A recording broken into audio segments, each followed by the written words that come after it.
and then hours. So the next day I went into work, came home, and he was already gone. He had passed in the morning.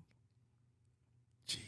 So there was a lot of trauma with that, right? Like your person is alive, they're warm, you leave and you come home and they're not in there anymore. And I knew as soon as I hit the game room upstairs that you could see his face, like he was gone.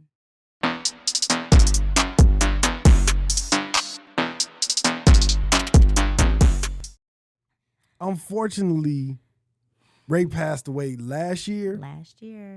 2 days after his birthday. Jesus. Yeah. I remember that.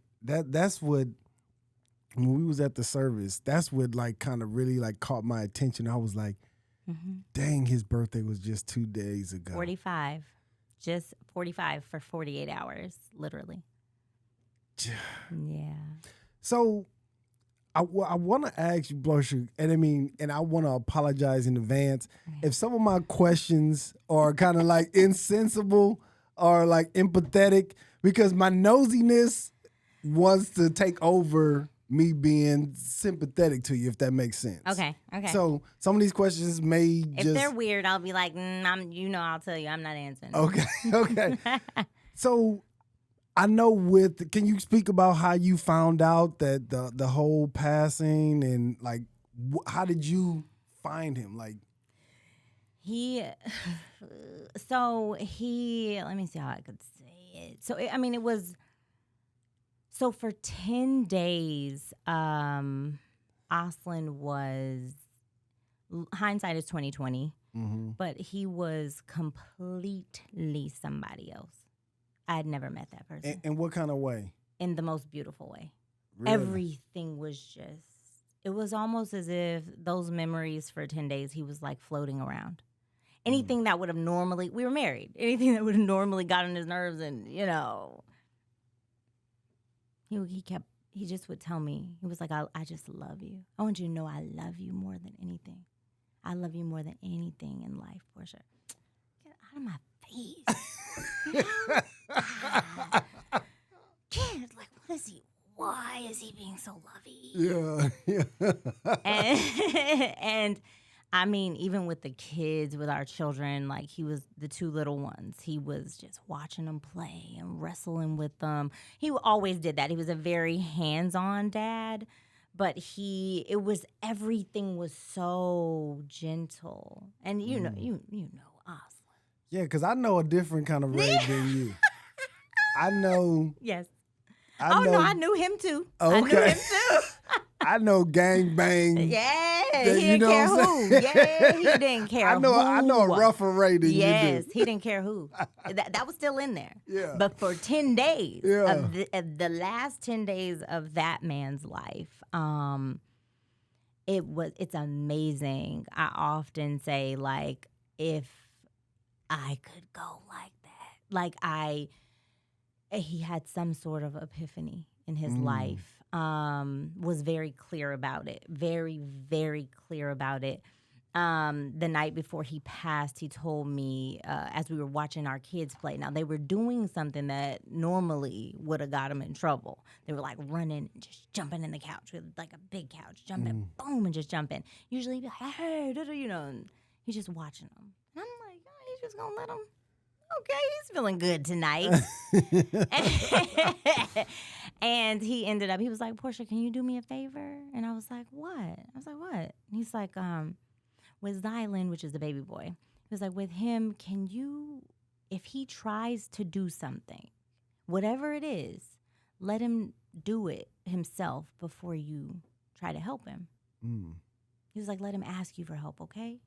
I was like, I don't care. Like, you're his dad. Fine, whatever. And he made me stop. He was like, no, Portia, look at me, please. This is hours before he was going to leave. And he was like, no, if he tries to do something, have him do it on his own. He needs to do that. Do it for me, okay? All right. Yeah. Yeah. Okay. Yeah. And then that night he also said something that was really weird. You never know, you'll find love again. You never know, the love bug might bite you again, Portia. The love bug. I ain't no way I'd ever do this again. I'm normal. Yeah. He was on a different frequency. Mm. And then hours. So the next day I went into work, came home, and he was already gone. He had passed in the morning. Jeez. So there was a lot of trauma with that, right? Like your person is alive, they're warm, you leave and you come home and they're not in there anymore. And I knew as soon as I hit the game room upstairs that you could see his face, like he was gone. I've had to work through that. And of course, 911 makes you, do CPR. I knew he was gone. There was nothing. Really? He had been gone since the morning. And you touched him and felt that, or you just see? No, it? I had to touch him. I had to try to get him on his back and like CPR and what you see, what you hear. I don't know how people work like in morgues, and that was very traumatic. I can. Oh man, like gut wrenching. That day, the moment me finding him is very clear, but after, it's like snapshots. I just remember, it just so happened that the fire department, the chief would happen to be on that call. And of course, detectives and stuff have to come because they were like, he's so young. So in my own house, I can't move around because they don't know if it's a crime scene or not. That was traumatic too. Like, oh my God, like, what do you mean? I just got home. Thank goodness we have, cameras and security and all that. But I couldn't move around once they got there. And I was so out of my mind. I never had been in shock before until that moment. And I remember the chief, she kept telling, she would get in my face, she would tell the detectives, like, give me a second, and she would say, you're not breathing. She had to remind me to breathe like 4 times. I didn't even know I wasn't breathing. Really? She hasn't taken a breath.